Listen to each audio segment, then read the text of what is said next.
decks in one of the Yu-Gi-Oh's most infamous Tier 0 formats recently? And why is it forever stuck on the ban list? Can it even compete after all of that? Well, what happened to MathMech? The TOS format, regarded as one of the most formidable formats of all time, had the set Mystic Fighters released inside of it, causing each of the decks in the set to contend with the setting of Sky Striker, Solomon Great, Orcus, and Thunder Dragon. For this video, we're going to be ignoring Dragon Maid and Generator. Obviously, if you want to know about those decks, you can watch all of Dyer's videos. She's still coping on Generator to this day. Or you can leave a like and also comment on which one you want to see next. MathMech, which obviously is themed around, you guessed it, English literature, is a new archetype of Cyrus monsters introduced to Mystic Fighters, and is made up mainly of level 4 monsters of various attributes, focusing mostly on its Synchro and Xyz plays. The two primary cards of this deck are the infamous Sigma as well as Nabla, which both have different ways to benefit the deck at the time of release, although this is without the two main cards of the deck's engine that we've known for today. We'll get to them soon. They also have two distinctly different sub-archetypes. GeoMathMech, a set of fire synchro monsters that visually resemble MathMech Sigma compared with its other fire MathMech cards, and they're usually the decks like Ingols. Magma is a good enough turn 2 option to play under Nibiru, while also being a decent enough option for continuing or ending with it by itself. That being said, its targeted destruction effect requires you to be able to enter the battle phase already, as well as being able to target monsters your opponent controls that won't negate you. On the other spectrum of these cards is Final Sigma, which is an impressive tower monster, which is very common at this time. As long as it's in the extra monster zone, it's unaffected by card effects, plus it also doubles any damage it does in battle. Also, its swelling effect is a direct upgrade over Magma's, as it adds any MathMech card when destroyed by battle or card effect. Even at the time, Final Sigma was the centerpiece the deck attempted to go into as frequently as possible, using a pure MathMech build to turbo him out as fast as possible, as we didn't have any useful generic material to support it yet, beyond Signet mining. Now, Prime MathMech, who are Earth Xyz monsters that visually resemble Nabla, combined with the main deck Earth MathMech monsters, Multiplication and Division, are more extensions with cards like Alimbersion, where depending on the amount of material attached for its effect, you can search for a MathMech monster, a generic level 4 monster, or a spell or trap. At the time, you would summon Alimbersion from Superfactorial to Sense of Attraction to have opponent's monsters attack, assisting in the deck's OTK line. Keep in mind that this was happening before access code was even really an option for most people, as well as MathMech, so just beating over with Final Sigma became the deck's only real goal. At the same time, Loplation was a very different look in its original release. But who doesn't know what this Xyz Trishula guy does at this point? Do you want me to explain it to you? Really? Alright then, sure. Loplation requires 3 materials to Xyz summon, which is already a problem for the time when most materials could be used for Final Sigma, but don't be concerned about that. For the cost of all its materials, you can attach them so you can destroy a monster, a back row, and a card in your opponent's hand. It can still be negated. At the time of release, the only options were a generic extension with a fire level 4s and other decks, treating them like a pseudo spirit engine of today, but way worse, in a pure build, quote unquote, that can beat its meat constantly, but has a long way from here before it can defeat it. Even in this first wave, MathMech would only have its 2 regional tops total before its first wave of support, and it was a decent start. Europeans be damned, this deck does do things without Cyber generic good stuff, though it would have been nice at the time. What do you mean? Doesn't it still have the negate from Diameter? Diameter was not included in the initial fucking Rise of the Duelist was released on August 7th, 2020. It featured the first wave of support for MathMech, Diameter, who helped push the deck well into a comfortable position of usable. Diameter, pretty much being a monster reborn, allows you to target level 4 Lord Cybers in the grave and summon it back to your field when you normal summon it, giving you an easier way into Alimbersion or a level 8 Synchro for just normal summon. This opened up a lot of new plays for the deck. Aside from the generic extra deck garbage we all know and despise to this day, Access Code Talker, Nightmare Unicorn, it would still usually go for Final Sigma if you needed them. Along with Diameter at this time, Parallel Xyz became a prominent card in the deck, which, if you have not read this card before, is very good. When you link summon a monster and this card's in your hand, summon him out, make it level 4, and then when he's summoned with this effect, just summon a second one from your deck and make it level 4, giving you an easy way into a generic link 3 or an easy rank 4 if you really need it. As the recently unbanned Distant Coder would know, Diameter gives this deck a perfect comeback plan, making this card a must-have to every build of the deck, eventually turning it into the Cyrus pile we know today.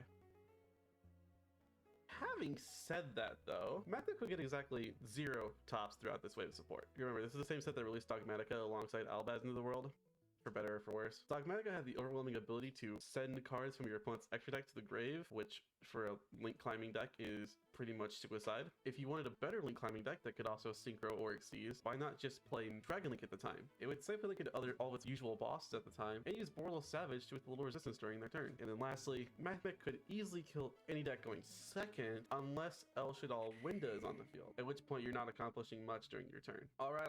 So what's really wrong with this deck right now? Well, the game is currently at the point where one-card combos are starting to become a real thing, leaving two-card lines to be a little bit slow and or clunky, leaving a lot of decks that came out during this time actually very bad. Mathmech also lacked a secure means to play out Nibiru. Sigma banished it when it leaves the field, and the fire level 4s had not always been available to see if you didn't open them. If only we got a third wave of support to not only fix the entire deck's problems, but also make their end goal like, I don't know, some type of like link pile, I guess. Do you get it? It's like a circle. It's time for the best set of all time. Power of the Elements. Released with support that would not only help every deck in the game ever, whether it was Crawler Soma, summoning 2 Crawler monsters face up or face down to your field, Melfi Wally and Penny being the perfect engine, along with Sprite, one of its new decks that was really one of the most powerful things ever, right next to Tier Limit for no reason, but just Tier Limit being too powerful for its own good, in the deck of today, Mathmech, with its best card ever, Mathmech Circular. Mathmech Circular is the deck's hero. I think is one of a one-card starter into any inboard without the need of normal summon. If you activate Circular, you can send a Mathmech from the deck to the grave, then summon itself. And if you do summon a Mathmech while it's on your field, you can add Mathmech Spell or Trap from your deck to your hand. Also, the deck could go into anything on either turn, turning it into a very well-designed mid-range deck. If you played during this format, you notice that Mathmech rose from a rogue strategy to almost a tier 1 status thanks to its single card. We've now reached the point where I actually started getting into the game myself and played this exact strategy because holy shit is this deck so fun to actually play. And it was the best deck before I learned how to properly play with myself. Get your mind out of the gutter, this is math class. If you already did your combo without using Circular at all, sending Nabla with Circular into the grave let you do an attack OTK without actually needing to use Update Jammer, which was a pretty good line for the time. But more often than not, you would just send Sigma to special it out with its own effect, then add Super Factorial through Circular, being able to go into Alumbration. Basically, summoning Circular was the opening line for you to do whatever you wanted, whether it was grabbing material for to make Heat Soul turn 1 or to freely combo into Access Code Talker to instantly kill your opponent. Good things old habits die hard. The deck could do anything, and this lasted for a while. This deck was a force to be reckoned with. If it wasn't winning an event, it was at least finishing top 16 of that event with 4 different players, each with their own unique build. Some, in particular, being pure build, focusing on just trying to live a Tier Limit's turn while setting up your own field to kill it through everything it plays through it, except the Ishizu Shufflers. Ignis Mathmech, mixing an Adagnister to create an easy tower turn 1, and using the Mathmech to OTK during the following turn, and Advent using the Adventure package to make a negate and bounce before you use the Mathmech normally, and make a much more interesting board, ending with an extra negate. During this time, we would eventually start moving into the pure build fully after the new Firewall support came into fruition. And demonstrate even in the new format with Kashira or Riseheart around, it could be played through even a Macrocosmos if played correctly. Unfortunately, Konami, like every third best deck in this game since Dinosaur, would have to have it hit eventually, even if it wasn't required.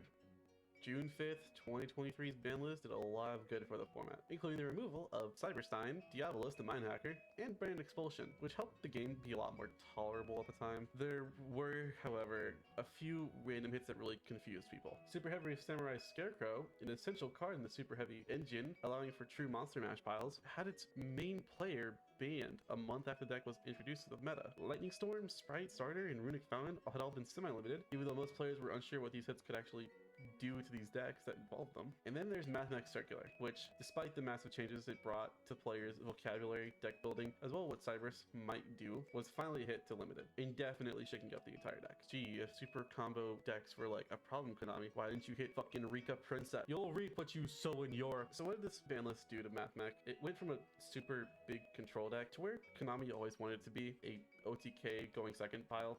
It always could have done that, but it was more difficult now without Circular. Gone are the days where you could just open Circular and still threaten an Alumbration, searching the next card, forcing your opponent to choose between letting Alumbration resolve if you're missing Circular, or letting it resolve and saving for the Circular's effect itself. You're now always looking for Circular, and every player recognizes Alumbration as the deck's own brand of fusion. If it resolves, you just play infinitely. If not, let's just say you're more desperate for extenders now. So what do we do with Mathmech now? Let me go back to Toss for a moment. Obviously the 4 namesake decks of this time would eventually get hit by a ban list. Thunder Dragon had Colossus banned, its largest boss monster. Orcus had Harpor, its best extender, removed from the game entirely. Sky Striker had 4 of its different cards completely removed from the game. And Solomon Great also had Gazelle Encircled limited for years. Today the last 2 are practically back at full power completely, and usually are getting more support almost every other set, giving them a lot more interesting ways to like do stuff. Harpor could very safely come off the ban list whenever people wanted it to come back, and Colossus, let's not bring up Colossus actually. Mathmech could have Circular removed from the list like today. It's time for us to stop listening to Europeans. Free the circle. It fucks Joshua Schmidt. Was that aggressive? Come on, Miller.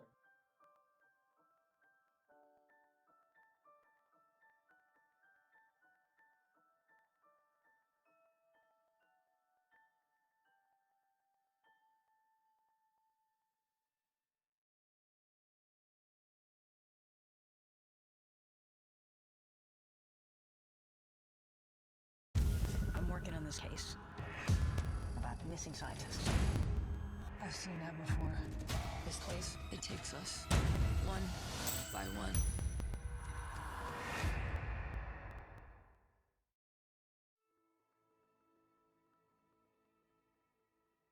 I'm gonna say it right now, 2023 was a weird year for the history of Yu-Gi-Oh! In retrospect. While a lot did change over the course of the year, it also felt like very little changed for long stretches until the entire format was upended and changes happened practically weekly for a bit. That isn't to say we had a bad year in the game, far from it. For every dud release we got, we also received another absolute banger of a set, with one set released this year easily taking my pick for the best set of all time. But I'm getting ahead of myself. In total, we saw 4 core sets, 3 deck building sets, 3 structure decks, 2 world premiere sets, 2 reprint sets, and even a duelist pack. I thought you were dead. My death was greatly exaggerated. As well as 3 ban lists, 15 YCSs, 5 WCQs, and 1 World Championship reappearance to pack out this incredible year in the history of the game we all love. Without further ado, let's get down into it. This is your Yu-Gi-Oh! TCG 2023 recap.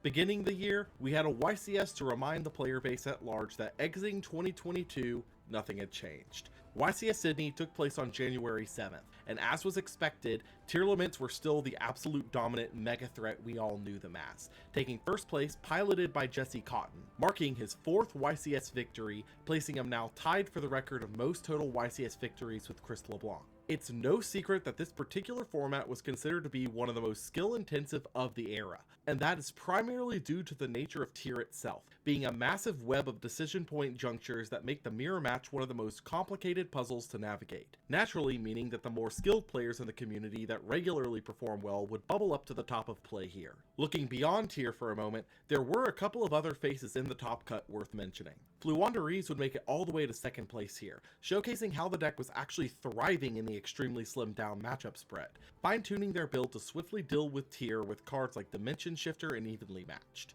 Bystial Sprite similarly held a portion of the top cut here thanks to the Bystials countering out tier quite effectively, but notably only one cleared into top 16, who didn't share their list for this event. Runic would also see a couple of breakouts here in pure variants, focused on getting Majesty's Fiend onto the board as fast as possible to lock out tier and the Ishizu effects. Sword Soul had adapted to main decking the Bystial lines as well, mixing the level 6 bodies well with the Sword Soul tokens to hit level 10s like Barone, Shenging, and Xing Longwan. This would serve as our reintroduction to the meta right at the start of the year, and shortly hereafter we'd receive our first set release, and with it would be wisps of the metagame for the remainder of the year, just not in the way we expected.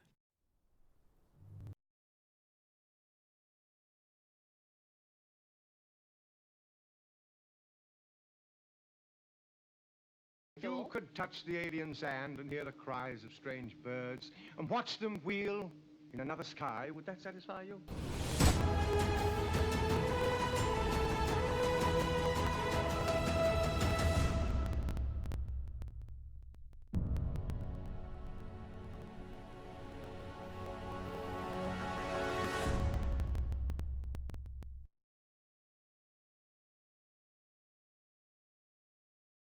Since a number of my regular viewers are unfamiliar with Doctor Who, we're going to start out at the very beginning to help learn at least a little bit of the essential elements of the show. And for many others, the 21st Century series is the only one they know, so it's a chance to see its humble origins. The original series was a weekly serial, typically of 4 or 6 episodes that formed a single story, though there have been stories of as little as 1 and as large as 8, and occasionally there was one of 10, one of 12, and one of 14 depending on your interpretation. Anyway, this means the show is structured differently than the updated series is, because back then the show wasn't intended to be watched back to back like we take it for granted today, and so it can sometimes move at an odd pace if you think of it as one long episode instead of a number of short ones. In early Doctor Who, each episode had a standalone title, and also each flowed directly from chapter to chapter. the Daleks ending with the setup for Edge of Destruction ending with a setup for Marco Polo, and so on.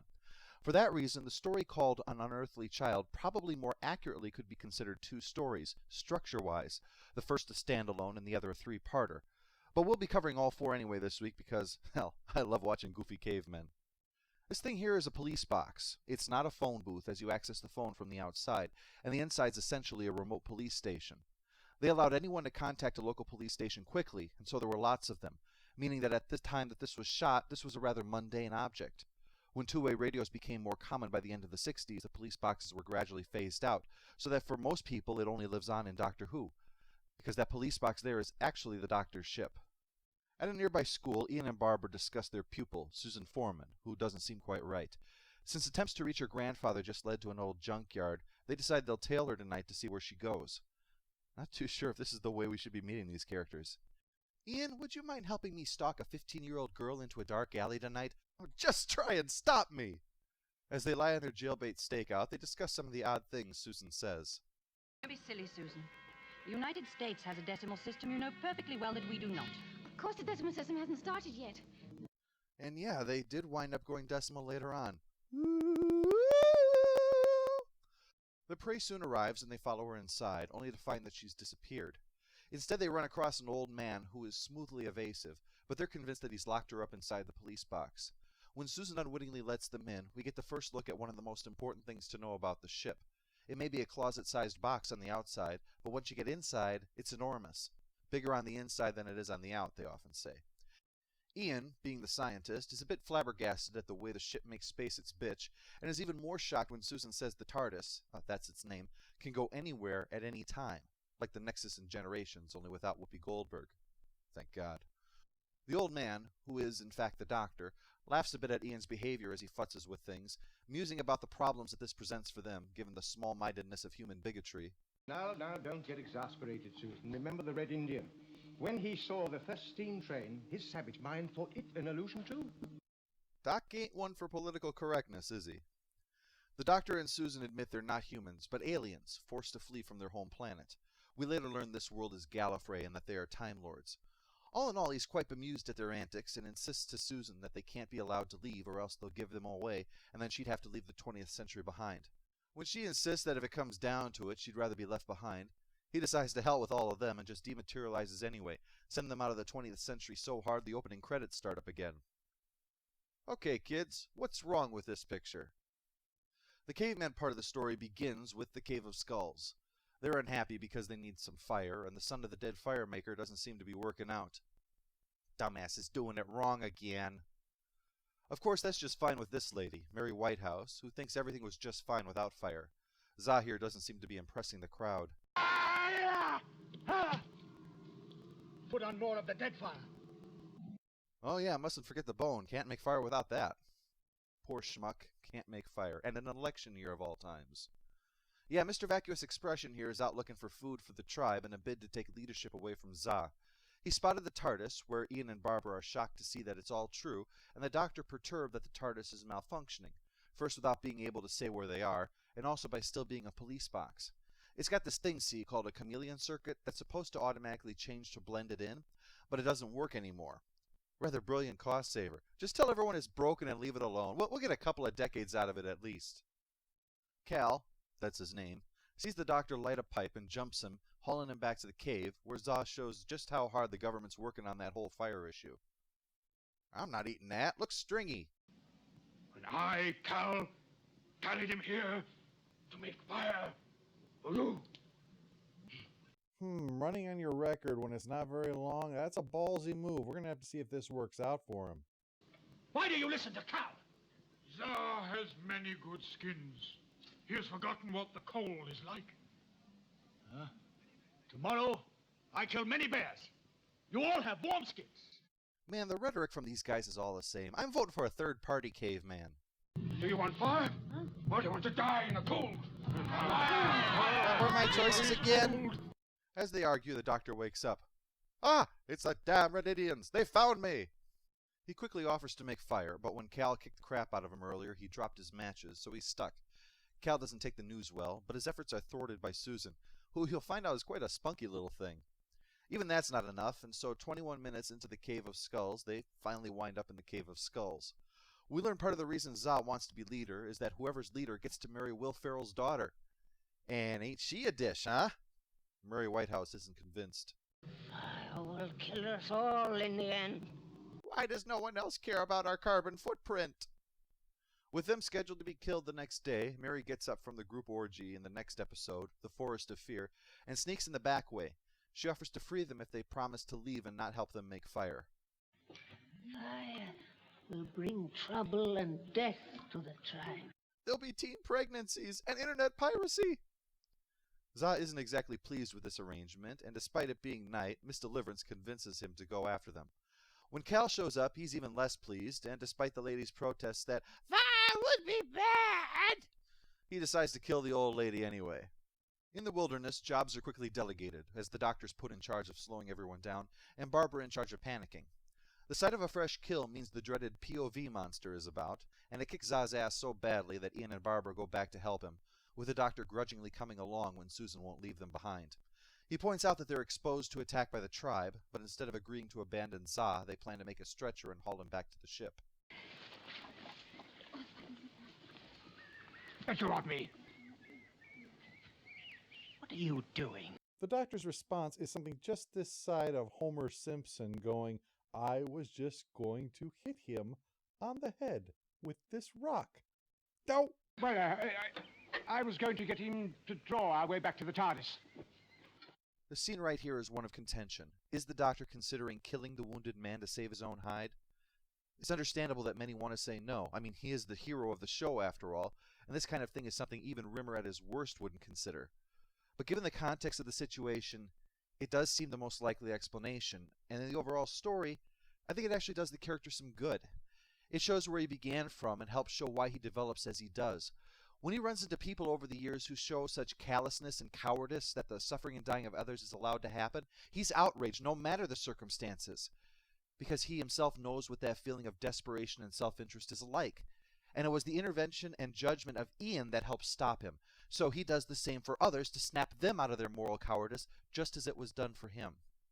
And it also explains his connection with humanity, why he so often visits Earth, why most of his companions over the years have been humans, because despite their limitations, in the end, they brought out the best in him. And not just Ian and Barbara, like here, but Vicky and her strong moral stands, Katerina, who deliberately killed herself so the doctor could save Earth, Sarah Kingdom, who even as she was dying never stopped in her efforts to defeat the Daleks. And when Stephen momentarily abandons him because he didn't agree with the doctor's moral choice in the massacre, leaving the first doctor at his most emotionally exposed. Humans are his favorite species because they brought out the best in him, and his occasional contempt for them is only when they fail to measure up to what they've proven they can be. Cal lies to the tribe about what happened, and they go after them. Using the power of teleporting natives, they manage to ambush our heroes outside the TARDIS, leading into the Firemaker.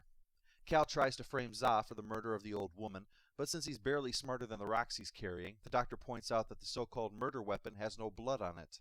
It is a finer knife than yours. My cow says it's a bad knife. This knife can cut and stab. I have never seen a better knife. Heck, now and we'll throw in this state of Kansas Jello mold. Yeah, that's two Simpsons things. I just need to pad out this little anti-bot break. This knife shows what it has done. There is blood on it. Wow, I thought only Daffy Duck fell for that trick. The doctor is quickly able to turn the crowd against Cal. What? All I said was this fire was good enough for Jehovah! With Cal driven off, Za has them locked up in the Cave of Skulls again, with a guard on the back door. His position is better with Cal gone now, but without fire that may not last. So he decides that he'll work with the Liberal Democrats to form a coalition government. So, in a secret meeting revealed through WikiLeaks, we learn he plans to release them in return for the secret of fire, though Ian doesn't think it should be a secret. But in our tribe, the Firemaker is the least important man. I do not believe this. He is the least important because we can all make fire. Ah, but no Firemaker will increase unemployment, cause recession. Meanwhile, Will Ferrell speaks against Za to the tribe. You should lie on the old stone till your blood runs into the earth. This is going to lead to an awkward Father's Day, isn't it? Elsewhere, Cal gets the jump on the guard and attacks, leading to fur-covered MMA until Za emerges as the victor. Thank God for prehistoric underpants. Zod takes the torch and proves he's awesome to the whole tribe. Yes. I remember how the meat and fire joined together. Lucky thing we got you, Will. Never figured that one out by ourselves. Zod brings meat, but being stuck here sucks, and he won't let our heroes go, so they use torches and skulls to briefly trick them into thinking they were dead so that they could escape back to the TARDIS. A quick getaway protects them from pursuit, but without a chance to tell where they had landed, it's a blind leap, dropping them onto a planet that, we'll later learn, is the homeworld of the Daleks. The first chapter, An Unearthly Child, gets a stamp of strongly recommended. It establishes a number of the concepts very quickly and memorably, though the Doctor does come off as a bit of a jerk. The other three get a stamp of watchable for the kitsch. It's pretty well paced, but overall not a very strong outing. Mostly should be watched either for the camp value, enjoy the jogging in place while grips pelt them with tree branches escape, or if you just don't want to miss any steps in the chain. The Doctor's reputation for being an anti-hero in this first story is mostly undeserved. He puts himself on the line to save Ian's life, stood up to Cal,